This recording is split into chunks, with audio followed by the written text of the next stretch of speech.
Hi, dear friends. This is Reuben here. I want to begin by saying thank you so much for watching. And my goal is to just encourage you pretty quick, very quick devotional from the book of 1 Corinthians. I've been going through the book of 1 Corinthians in our church, and it's been so encouraging personally to me and to some of the guys that come to that. And last week we looked at 1 Corinthians chapter 10, and I just wanted to highlight just a couple of insights that I saw from there. So 1 Corinthians chapter 10, this is the Apostle Paul. He says, "For I do not want you to become unaware, brothers, that our fathers were all under the cloud, and all passed through the sea, and all were baptized into Moses in the cloud and in the sea. And all ate of the same spiritual food, and all drank from the same spiritual drink, for they all drank from the spiritual rock that followed them, and the rock was Christ. Nevertheless, with most of them God was not pleased, for they were overthrown in the wilderness. Now these things took place as examples for us, that we might not desire evil as they desire evil. Do not be idolaters, as some of them were. As it is written, the people sat down to eat and drink and rose up to play. We must not indulge in sexual immorality, as some of them did.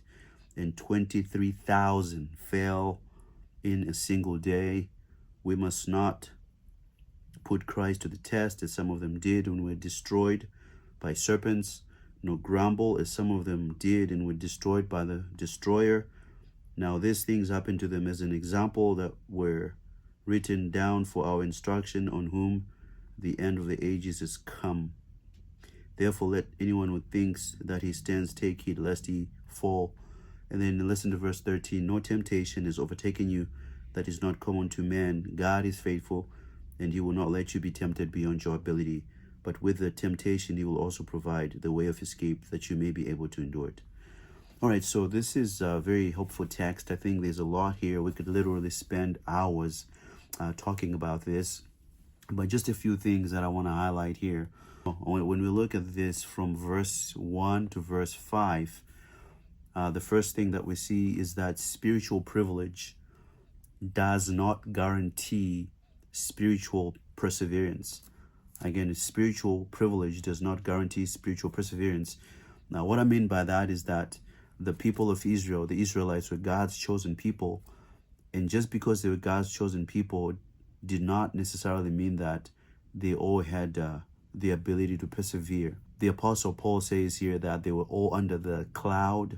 This means that they were all under the guidance of God. And we see this in Exodus chapter 13, I think when you look in verses 21 to 22. And it also says that they were all passed through the sea. This means that they were all delivered by God. They had witnessed this amazing deliverance of God. And yet these people kept on disregarding and dishonoring the God who had guided them from the land of slavery, and the God who had also delivered them from the hand of Pharaoh. And then we also see that they were all baptized under Moses. What does that mean? Well, this means that they were all identified. They all identified with Moses as their leader and with Moses as their mediator. And then we also hear that they all ate the same spiritual food, which was manna, how God provided manna from heaven, which was God's way of showing that he loved his people. And they all drank from the spiritual rock, and the rock was Christ. So all these things remind us that these were God's privileged people. These were God's special people. But just because they were God's special people, it did not necessarily mean that they were faithful. They were not faithful to God. And really what we learn here is that we must be faithful. The sobering reality is that the Israelites had deliverance, had provision, they had leadership, and they saw all these miracles that God did, and yet they lacked persevering faith.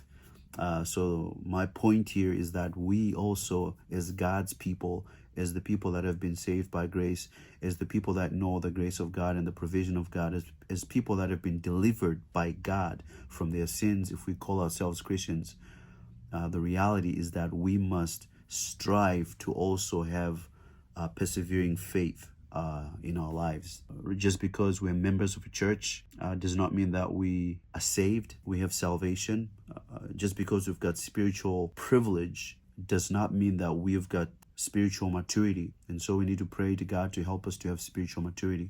Just because people have been baptized in the church, just because people go to church and they have received communion, does not automatically protect them from judgment. And so we need to think about this thing. So what are we to say about this? Well, we must examine our hearts to make sure that we are right with God and to make sure that we are living according to the ways of God. The reality of the matter is that we don't want to deceive ourselves to think that we are Christians when we are not Christians.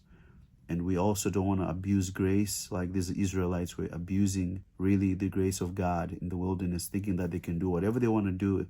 So that's the first thing that we see in 1 Corinthians chapter 10, verses 1 to 5. We see these warnings from Israel, that Israel is warning us here as people in the New Testament era. We're being warned by God through these people. And then secondly, the other thing that we see in 1 Corinthians chapter 10, I think we see a list of sins that we are to avoid as the people of God. If we claim ourselves to be Christians, there are some sins that must not be evident in our lives.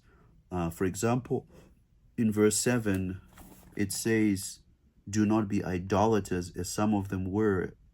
So we see number one, the sin of idolatry is a sin that we must avoid. An idol is something that we put before God, right?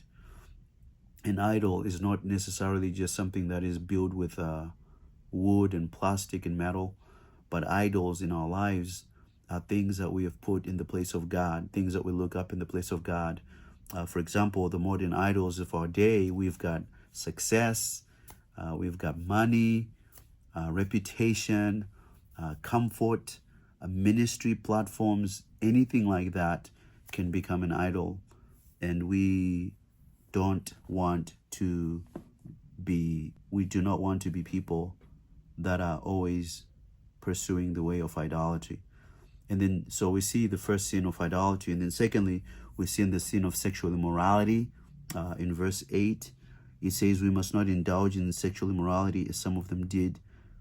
So don't indulge in sexual immorality as some of them did. And this is referring to the book of Numbers, in Numbers chapter 25, verses 1 to 9, where the Israelites, we see them engaging in these acts of sexual immorality with the women of Moab. And this was something that was God did not approve of this. And so God's people must not practice idolatry, and God's people must not practice sexual sin, because we know that practicing sexual sin really invites the judgment of God upon our lives. So what are we to do about this? Well, we are to guard our eyes and guard our habits and our private lives, because we can all easily fall prey to sexual sin in our lives. I think it's interesting how the Bible is always talking about sexual sin as something that we must avoid.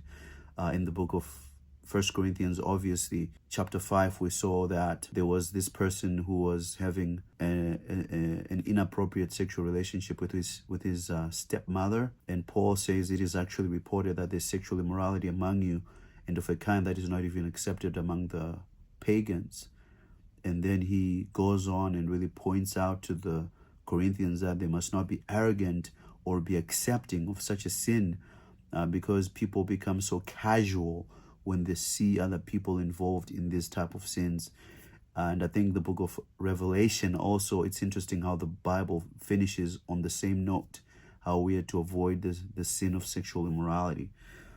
So avoid the sin of idolatry. We see that in verse 7.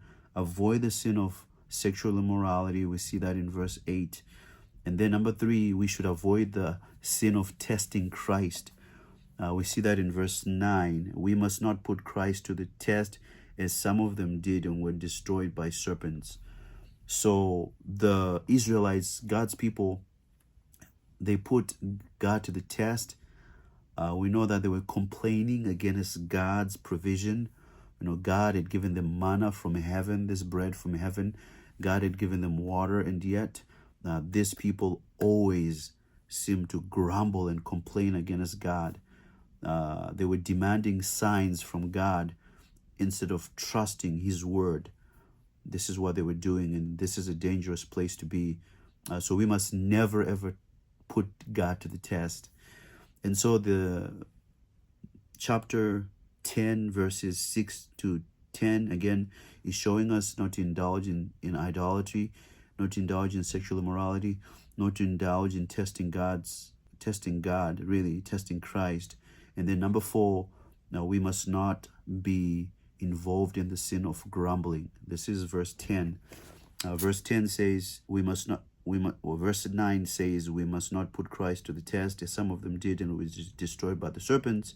And then verse 10 says, no, grumble as some of them did and were destroyed by the destroyer.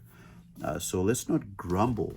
Grumbling is not helpful. Grumbling really reveals a distrustful heart. When we grumble, it means we're grumbling against God, and we don't have gratitude for what God has done for us. So we must remember those things. And then another lesson that I want us to see as we think about the Israelites, another example from verse 12 is that we should not be overconfident because we know that pride goes before destruction. Watch ourselves. We should really watch ourselves lest we be tempted as well. And then we learn that God is faithful. When we find ourselves being tempted, we must remember that God is faithful and He's not going to let us be tempted beyond what we can bear. So this is really helpful to know that the Apostle Paul really keeps it real. He wants these people to not be tempted because temptation is common to humanity. God controls the limitations of our temptation. He provides a way of escape, and we are responsible to take that. I think this is one of the most comforting promises that we can find in Scripture, and it is very helpful for us to know this. So anyhow, this is all I got for you. I just wanted to run this quick video and encourage you.